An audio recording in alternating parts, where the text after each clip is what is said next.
В 2022 году весь коллективный Запад активно начал вводить санкции против нашей страны. Эти меры существенно затронули и отечественный автопром. Вначале наша автомобильная промышленность действительно сильно пострадала от различных ударов со стороны разных стран. Особенно пострадал АвтоВАЗ, так как его главный технологический партнер Renault покинул нашу страну. При этом они передали свой контрольный пакет акций АвтоВАЗа институту НАМИ за символическую сумму, оставив за собой право на обратный выкуп в течение 6 лет. Интересно, когда французы захотят вернуться действительно, мы вернем им нашего производителя. Многим этого не хотелось бы. После ухода Renault АвтоВАЗ остался в тяжелом положении. На пост президента АвтоВАЗа был назначен Максим Соколов, который принял предприятие в худшем состоянии за всю его историю. Производство автомобилей было приостановлено из-за отсутствия систем АБС и подушек безопасности, обязательных по законодательству.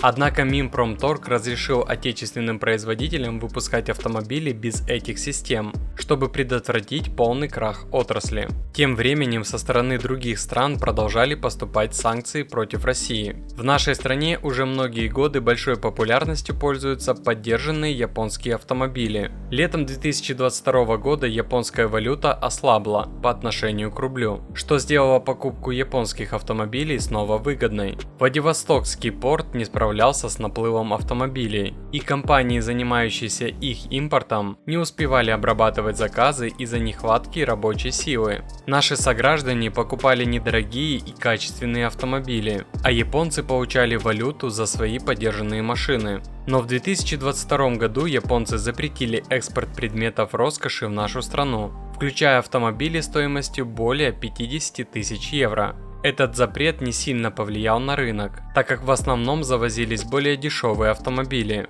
Однако в 2023 году Япония ввела новые санкции, запретив экспорт автомобилей с объемом двигателя более 1,9 литров, а также электрокаров и гибридов. Это действительно ударило по нашему рынку, и количество заказов из Японии резко сократилось. Тем не менее, наши соотечественники перешли на малолитражные автомобили, которые остались в продаже, и нашли лазейки, начав ввозить остальные автомобили через Кыргызстан и другие страны ЕАЭС. Японцам пришлось сделать вид, что они отнеслись к этим решениям негативно. Глава японского министерства экономики по автомобильной и торговой политике заявил, что правительство тщательно следит за влиянием санкций против России на внутреннюю политику Японии. Наш рынок пострадал, так как нет других поддержанных автомобилей, способных заменить японские праворульки. Но и для самих японцев ограничение экспорта было довольно заметным. Кстати, японские авто намного лучше покрашены, чем китайцы. За АвтоВАЗ вообще молчу. Если даже на заводе лакокрасочный слой ложится неравномерно, то что сейчас можно говорить про автомобили, привезенные в Россию через 3-4 страны? Не вовремя обнаруженные проблемы с кузовом могут обойтись очень дорого. Ремонт даже самой небольшой детали кузова вместе с покраской начинается от 10 тысяч рублей и выше. Не говоря уже о том, что любой кузовной ремонт значительно снижает цену автомобиля при продаже. Отличный способ проверить состояние кузова автомобиля самостоятельно, не прибегая к помощи сторонних компаний, это измеритель толщины покрытий Корсис Автоподбор. Сделано в России, город Омск. Работает по черным и цветным металлам. Распознает специальную магнитную шпаклевку, а также имеет индикатор цинка. Если на автомобиль поставили неоригинальную деталь, вы об этом узнаете. Диапазон измерений до 3500 микрон. Скорость измерений всего 0,4 секунды в турборежиме. Имеется функция автокалибровки, а также пожизненная гарантия и поддержка на русском языке. И что самое интересное, сейчас на Озон любой из толщиномеров от Корсис можно приобрести с хорошей скидкой. Если не знаете, что подарить мужчине, это отличный подарок.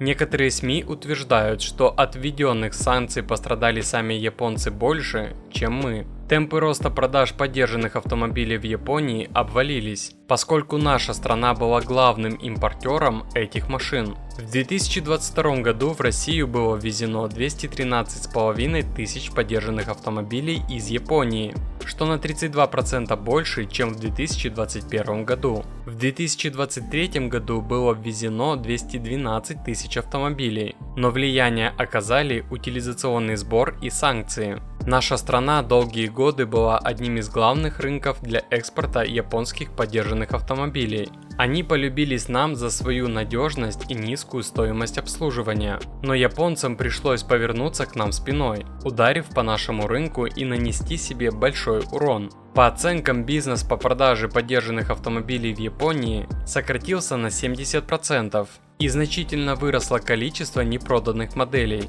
В последние месяцы ввоз автомобилей из Японии вырос до прежних значений. За этот год на данный момент через Владивостокскую таможню в Россию ввезли 92 тысячи автомобилей из Японии. Потому что БУ Пруль пока все равно роднее для Дальнего Востока, чем китайский автопром. АвтоВАЗ хвалился новостью о 40 тысяч проданных ВАЗиков по всей стране, а приморские таможенники о сборе пошлины и утиль сборов с 55 тысяч прулек. А Мишустин ведь явно видит, чья корова больше в казну молока несет. Как бы обе коровы несут молоко. Важно сделать такие условия, чтобы они постоянно находились в состоянии соперничества. Мишустин, возможно, хитер. Казна наполняется все более широким ручьем, так как поток машин из Японии не иссякает. Начнутся перебои с ручейком, чуть ослабят поводок. А как считаете вы, кто больше пострадал от санкций, мы или Япония? Пишите в комментариях.